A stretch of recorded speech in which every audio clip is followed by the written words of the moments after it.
O assunto desta noite é projetos proféticos. Agora poderíamos levar isso a este nível, mas não o farei.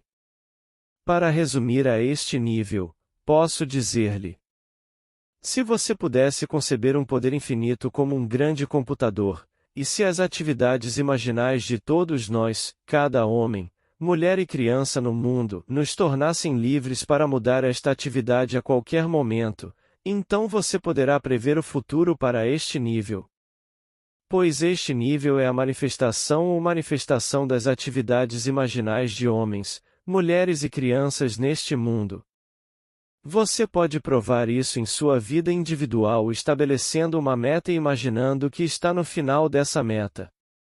Permaneça fiel ao seu objetivo, e nenhum poder neste mundo poderá detê-lo em sua peculiar vida individual. Pegue e multiplique pelo mundo, e você verá o que seria neste nível. Você verá que você e eu somos livres para imaginar coisas que estão em conflito com o propósito de Deus, e no curto prazo, podemos realizá-las. No entanto, é o propósito de Deus que é, em última análise, o único fim verdadeiro e que é realizado. Então, esta noite vamos levar isso a um nível superior. Se você deseja conhecer o seu futuro, estude a história de Jesus Cristo. Jesus Cristo é a verdadeira realização do plano profético de Deus para a redenção do homem. Tudo o que for dito sobre Jesus Cristo um dia será dito sobre você, individualmente. Tudo o que ele já experimentou, você experimentará. Jesus Cristo é apenas o cumprimento de tudo o que nos foi dito no Antigo Testamento. O Antigo é o plano, a trama, o propósito de Deus, e Jesus Cristo é o cumprimento desse propósito. Existe um princípio rabínico de que o que não está escrito nas Escrituras é inexistente. Agora, quando falam das Escrituras, eles se referem apenas ao Antigo Testamento. Não havia Novo Testamento. O drama de Jesus foi este princípio. Enquanto estou aqui esta noite, estou falando por experiência própria. Não pretendo ser outro senão o homem que você sabe que sou. Eu não sou diferente de você, apenas um homem com todas as fraquezas e limitações de qualquer homem neste mundo. No entanto, sei que esta história é verdadeira e sei que é verdade por experiência própria. As 5 palavras no final de Lucas poderiam resumir todo o Evangelho. Eles contaram o que havia acontecido. Moffitt descreve esta frase em grego, conforme ele traduziu. Eles relataram sua própria experiência. Esta noite, contarei minha própria experiência, para lhe dizer o quanto isso é verdade. Todo o drama de Cristo Jesus aconteceu na queda do homem. Não aconteceu na superfície, assim.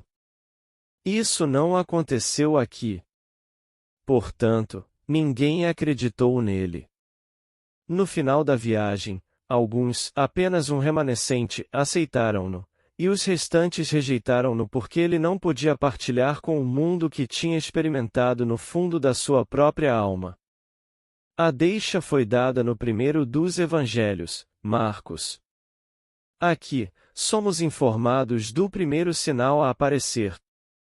Imediatamente os céus se abriram e ele viu o Espírito como uma pomba descendo sobre ele e então ouvimos as palavras, aparentemente vindas do espaço. Este é meu filho amado com quem estou muito satisfeito. Agora é dito, ouça com atenção. Ninguém experimentou isso, exceto Jesus.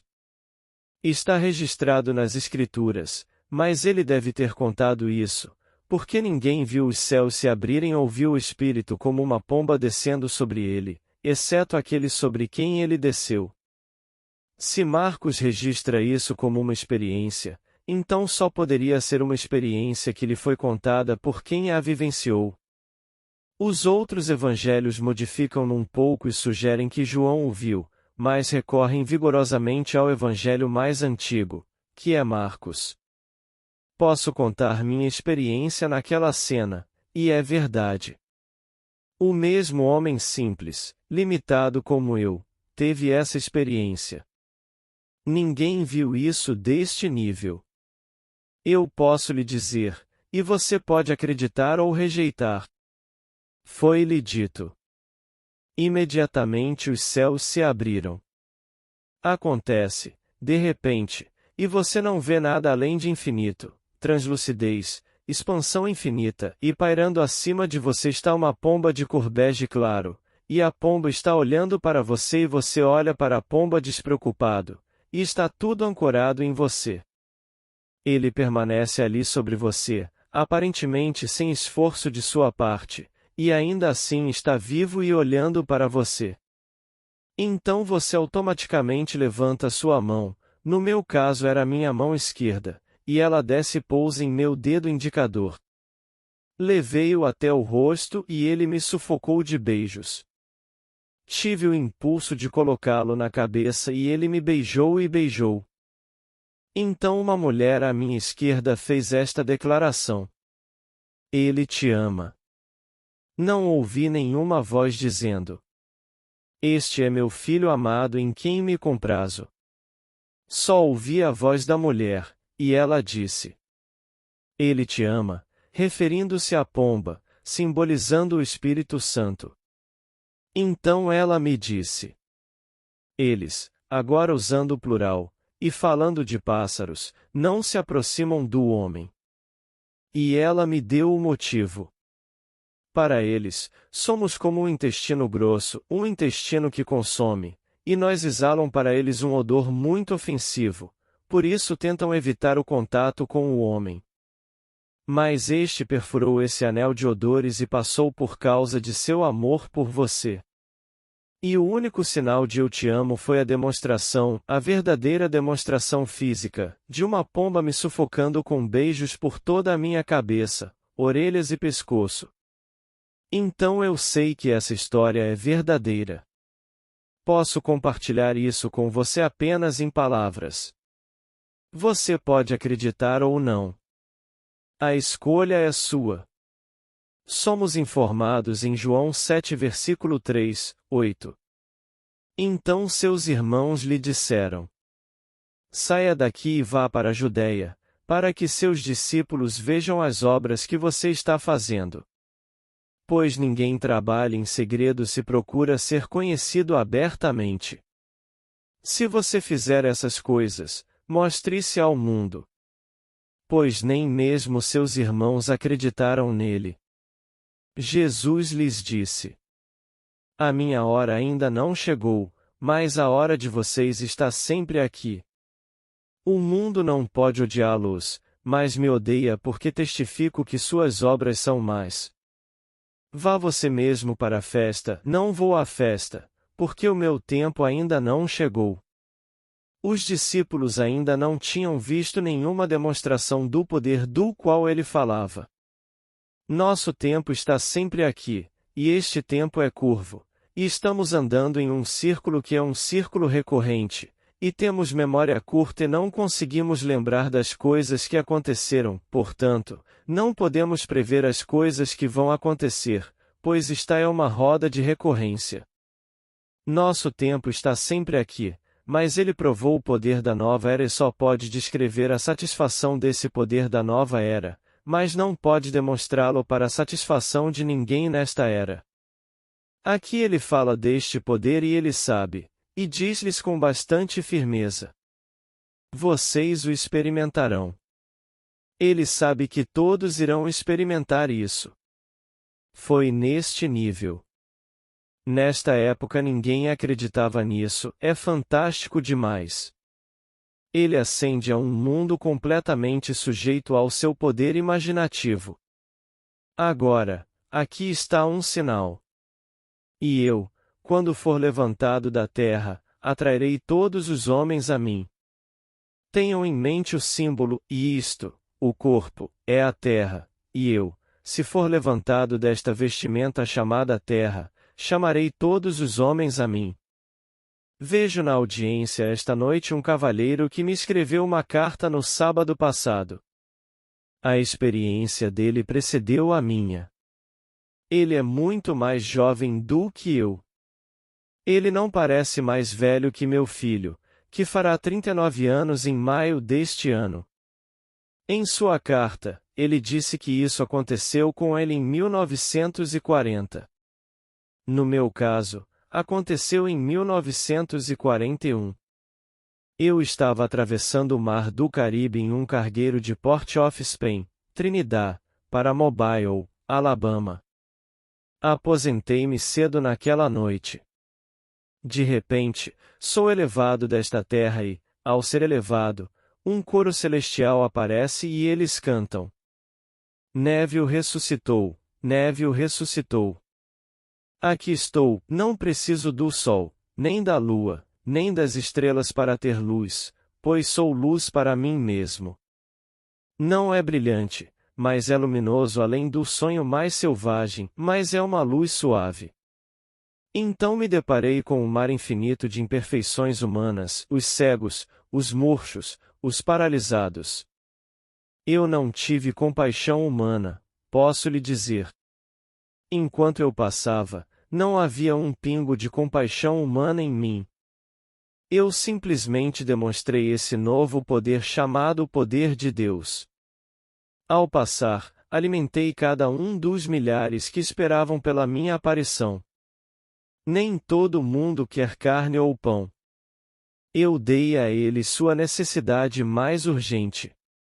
Um queria olhos, outro queria braços para órbitas vazias, e lindos olhos foram moldados em órbitas vazias e braços em órbitas vazias. Tudo o que faltava no corpo humano surgiu enquanto eu passava.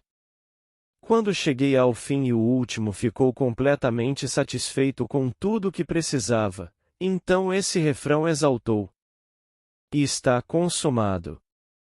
Então eu, num mundo de luminosidade, de expansão infinita, contraí-me neste mundo de opacidade, e alcancei o limite desta contração chamada Terra, que é o corpo que estou vestindo agora. Aqui está esta experiência que verifica a verdade daquela afirmação de que eu, se for elevado, atrarei todos os homens a mim. Essas experiências são aventuras da alma. Não aconteceu neste nível. Até hoje, em 1963, nossos estudiosos mais brilhantes, ao lerem este antigo manuscrito, não o compreendem, porque não é possível compreendê-lo sem essas experiências. E aqui está alguém que os teve, e vou dizer a vocês, estou confiante de que alguns de vocês presentes esta noite devem tê-los antes de provarem a morte. Disso estou convencido. Esta é a declaração feita em Marcos 8, versículo 36. Pois que aproveita ao homem ganhar o mundo inteiro e perder a sua vida? Então ele disse: em verdade vos digo que há alguns dos que estão aqui que não provarão a morte antes de verem o reino de Deus chegar com poder. Marcos 9, versículo 1. Eu lhe digo: há alguns sentados aqui esta noite que não provarão a morte antes de verem o reino de Deus chegar com poder. Tem tudo a ver com a era que está por vir, e você experimentará o poder dessa era que está por vir. Em outras palavras, você experimentará esse poder antes de provar a morte, pois todas as coisas neste mundo morrem. Estas são vestimentas mortais e todas morrem. Quem é você? Ninguém sabe, não, nem os anjos do céu, apenas o Pai. Quando a cortina começar a se levantar nele e Cristo estiver nele, onde quer que ele vá, haverá um remanescente, seja 10, ou 1000, ou 1.000.000, um remanescente presente não provará a morte até que veja o reino de Deus chegar com poder. Quem você é, eu não sei. Isso está escondido de mim. Ouça estas palavras. Os profetas que profetizaram sobre a graça que seria a sua, pesquisaram e questionaram sobre esta salvação. Eles perguntaram qual pessoa deles foi indicada pelo Espírito de Cristo dentro deles ao predizer os sofrimentos de Cristo e a glória subsequente. foi revelado a eles que eles não estavam procurando por si mesmos, mas por você. Não as coisas que agora lhes são anunciadas por aqueles que pregam as boas novas, coisas que os anjos anseiam olhar, portanto, coloque sua esperança totalmente na graça que chegará a você na revelação de Jesus Cristo. Aqui estão homens organizados pela providência divina para a comunhão espiritual, e do fundo de suas almas Cristo está falando. Ouça. Cristo neles prediz isso. Não há Cristo do lado de fora, não há Cristo do lado de fora. Se algum homem tentar influenciar você a confiar nele como líder, não acredite nele. Cristo em você está sendo lentamente desvendado, o único Cristo no mundo. Os profetas que profetizaram sobre a graça que seria vossa, significando o dom de Deus de si mesmo ao homem, imerecido, você não pode conquistá-lo. É bom demais. Ninguém jamais poderia ganhá-lo neste mundo. É dado a você por Deus. Você receberá isso como herança. Deus nos diz: eles não terão herança, eu sou a herança deles, e não lhes darás possessão em Israel. Eu sou posse deles. Ezequiel 44 versículo 28. Você herda Deus, você herda o seu reino, pois não pode haver um reino sem um rei. Você herda o todo à medida que ele lentamente se revela em você, e o enredo de sua revelação é descrito no Novo Testamento. Eles examinaram as Escrituras, o Antigo Testamento, e não conseguiram encontrar o Cristo de quem lhes foi dito. Eles procuraram do começo ao fim e não conseguiram descobrir quem ele é. Que pessoa deles foi indicada pelo Espírito de Cristo neles ao predizer os sofrimentos de Cristo e sua glória subsequente? Eles não conseguiram encontrar. Você já teve dor de dente? Quem sofreu? Cristo fez. Você já foi cortado? Cristo foi cortado. Você testemunhou um amigo passar pelo portão e chorou? É Cristo chorando. Cristo sofre. Não há nada além de Cristo, e Ele é a sua maravilhosa imaginação humana. Ele sofre até o momento daquele último dia, quando começa a se revelar em você como você. E assim, o projeto profético para você, individualmente, nos é revelado no Novo Testamento. Você não pode encontrá-lo no Antigo Testamento até que ele comece a se desdobrar no Novo, e então você volta e vê onde os profetas o registraram, mas eles não conseguiram entendê-lo. Como todos nós, eles procuravam uma pessoa. De onde ele virá? Eles fizeram uma pergunta simples. Quando Cristo vier, ninguém sabe de onde ele vem. As últimas palavras que Pilatos lhe perguntou foram: de onde você vem? Ele não responde. Se ele respondeu que veio de uma determinada região, ele não está falando da vestimenta exterior, e não poderia dizer-lhes porque eles não entenderiam. Então, essa é a escritura cumprida no último livro do Antigo Testamento. De repente ele aparece em um templo e ninguém sabe de onde ele vem. Quem aparece? O Senhor. Ele aparece tão repentinamente em você que você não tem a menor ideia do que está acontecendo. Malaquias 3. E de repente você está na posse de um poder com o qual nenhum ser na terra sonha, maior do que qualquer poder na terra. Que poder na terra poderia pegar incontáveis olhos, mãos, braços e pernas e moldá-los em corpos perfeitos? Eles não conseguem fazer um fio de cabelo na sua cabeça. Aqui, um homem passa, indiferente à compaixão humana, e ele poderia fazer aparecer qualquer coisa que fosse urgentemente necessária. Ele está exercendo um poder. Vendo esta imperfeição humana, pergunta-se: quem pecou?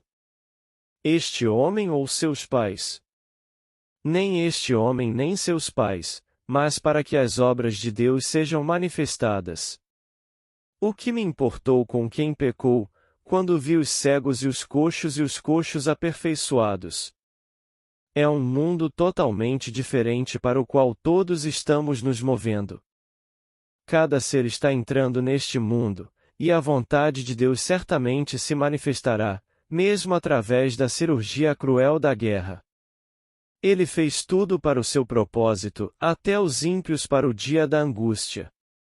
Seu propósito é dar-nos a si mesmo, para que possamos herdar a Deus. Herdamos Deus para que possamos viver e funcionar como Deus em uma era totalmente diferente. Mas você não muda sua identidade. Eu não mudei minha identidade. Pela minha própria experiência, haverá uma descontinuidade radical de forma. A senhora disse-me: somos para eles, os pássaros, símbolo do Espírito Santo, apenas entranhas exalando o odor mais ofensivo a estes seres de paz e de gentileza. A pomba não é apenas o símbolo da gentileza e da paz, mas também o símbolo do poder criativo de Deus. Quando ele está sufocando você de beijos, ele está transferindo para você o poder criativo de seu próprio ser. Lentamente, tudo começa a se desdobrar em símbolos, experiência mística real, e você verá que aquela área ofensiva do seu corpo será completamente transformada. Você não pode descrevê-lo para ninguém. A identidade permanece em mãos e pés, mas em que esse intestino grosso se transforma, não posso lhe dizer. Procure o intestino grosso na folha do canteiro de repolho e você verá a lagarta, mas não poderá ver a borboleta. De repente surge o estado de limite de contração, ou crisálida, imóvel. Desse estado aparentemente morto surge a borboleta. Você não poderia ter previsto isso quando olhou para o intestino grosso consumindo a folha. Algo completamente diferente surge. Mãos, pés, pernas permanecem, mas o que é o intestino transformado é um poder além do sonho mais selvagem do homem. Cria sem a imagem dividida que vê. Ele não precisa de nenhuma transformação. Ela, em si, é vida. Você é a vida em si mesmo e não precisa de nada para sustentar a vida, nenhum alimento. Sei que neste nível, quando se desfruta de uma boa refeição, pode não ser a expectativa mais desejada. Mas nessa era, você é a vida em si mesmo. Não há necessidade de qualquer substância externa. Vocês terão essas demonstrações do poder da nova era. Falo por experiência própria. Há uma estranha inversão de ordem nessas experiências. A primeira experiência registrada em Marcos é a descida da pomba. Em minhas muitas experiências místicas, essa foi a mais recente. Aconteceu no dia 1º de janeiro deste ano. Então eu não sei.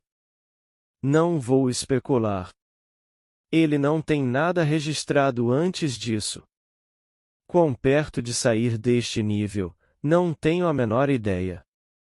Não faz nenhuma diferença para mim. O mais antigo registrado em Marcos é minha última experiência. Aquelas que ele gravou do começo ao fim, foram minhas primeiras experiências. Quando ele disse: eu sou a luz do mundo, tive essa experiência. Aconteceu quando eu tinha acabado de completar 20 anos. Um mar infinito de luz líquida, e eu sou isso. Isso chega tarde na história, à medida que ele a desenrola, e o que vem primeiro é o meu mais recente. Se isso que está registrado para nós nas Escrituras é intencional ou acidental, não sei. Se o evangelista registrou isso intencionalmente e misturou as coisas para que você não questionasse como elas se desenrolariam, eu não sei. Pode ser que os pergaminhos tenham sido deslocados. Não tínhamos impressoras naquela época. Eu só sei, e se eu lhe contasse a história tal como ela se desenrolou em mim, a ordem do arranjo mudaria radicalmente, porque somos todos únicos aos olhos de Deus, e as experiências viriam naturalmente de forma diferente. Meu amigo que está aqui esta noite teve essa experiência em 1940. Não creio que ele pudesse ter sido mais do que um menino na adolescência. Ele era um chefe escoteiro. Ele estava feliz com os meninos e encantado com suas realizações. Ele foi para a cama sentindo prazer com as conquistas do dia. Esta noite, ele também foi elevado ao alto e ouviu este coro celestial. Eu ouvi as palavras. Neville ressuscitou. Em sua carta para mim, ele usou o pronome ele. Se ele ouviu isso conforme registrado nas Escrituras ou se seu próprio nome foi chamado, não sei. Ouvi meu próprio nome ser chamado repetidamente, e esse foi o tema deste coro celestial que crescia pelos céus. Mas porque somos diferentes aos olhos de Deus, essas experiências eternas sofreriam certas mudanças à medida que as experimentássemos individualmente. Poderíamos assistir a um concerto esta noite e ninguém aqui teria ouvido a mesma coisa. Mas espero que você ouça e acredite. Há alguns sentados aqui esta noite que não provarão a morte antes de verem o reino de Deus chegar com poder. Alguém aqui esta noite, e ele não deixou esta vestimenta de carne, provou desta experiência. Há sempre alguém, em todos os lugares, que experimentou a revelação de Cristo. Todos serão semelhantes a Cristo sem perder a sua individualidade distintiva. Ninguém falhará, porque Deus falharia, e isso é uma impossibilidade. Então eu lhe digo: acredite neste projeto profético do qual falo esta noite. Pode não ser do agrado daqueles que querem um emprego maior e melhor amanhã. Mas isso é simples, tudo isso é fácil. Você pode ter uma conspiração e um plano contrário ao propósito de Deus e executá-lo. Mas você não frustrará o propósito de Deus. Ele não está preocupado se você é rico ou pobre, conhecido ou desconhecido. Ele não se importa com esses valores superficiais neste nível. O que aproveita um homem que ganharia todo o vasto mundo e perderia sua alma? No entanto, existem tais homens. Vi no jornal desta manhã e sem dúvida ele deixou centenas de milhões para trás, que de repente ele recuou e desapareceu. O pó ao pó volta de onde foi tirado, e o espírito volta para Deus. Não se esqueça disso nem por um momento. Quando as pessoas lhe disserem que não precisam sofrer, eles predizem os sofrimentos de Cristo. Somente através do sofrimento você pode se transformar em Cristo. Deus está procurando o coração sincero, não o coração sincero. Ele não se importa como você pode enganar qualquer ser no mundo. Ele está procurando outra coisa além disso. Ele procura o coração do israelita, só os puros de coração podem ver Deus. Nada neste mundo importa, exceto a revelação de Cristo, e Cristo está sepultado em cada ser. Fui crucificado com Cristo. Não sou eu que vivo, mas Cristo vive em mim e a vida que agora vivo na carne, vivo pela fé de Deus que me amou e me deu. Ele mesmo por mim. Ele realmente se tornou eu, e eu não sabia disso. Tratei da minha vida entre receber a promessa e receber o que foi prometido. Há uma grande diferença entre receber a promessa e receber o que é prometido. Quando recebemos a promessa, somos destinatários da herança. Somos declarados destinatários da herança. Quando recebemos o que é prometido, obtemos a herança. E, entre estes dois pontos, de receber a promessa de que herdarei Deus, e realmente receber o que é prometido, isto é, o próprio Deus, está a vida do indivíduo. E, assim, passamos do recebimento da promessa ao recebimento do que é prometido, e passamos pelo inferno. Esse é o Hades pelo qual Cristo passa após a crucificação. No começo somos crucificados com Deus e depois vêm todas essas experiências. E então chega o fim, e o fim é um processo de revelação. E tudo o que é dito nos evangelhos sobre Cristo Jesus será um dia vivenciado por você como sua própria experiência pessoal, e então, e somente então, você saberá quem é Cristo Jesus.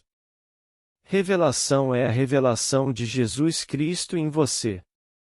E quando você é revelado, você ressuscita. Agora, vamos entrar no silêncio.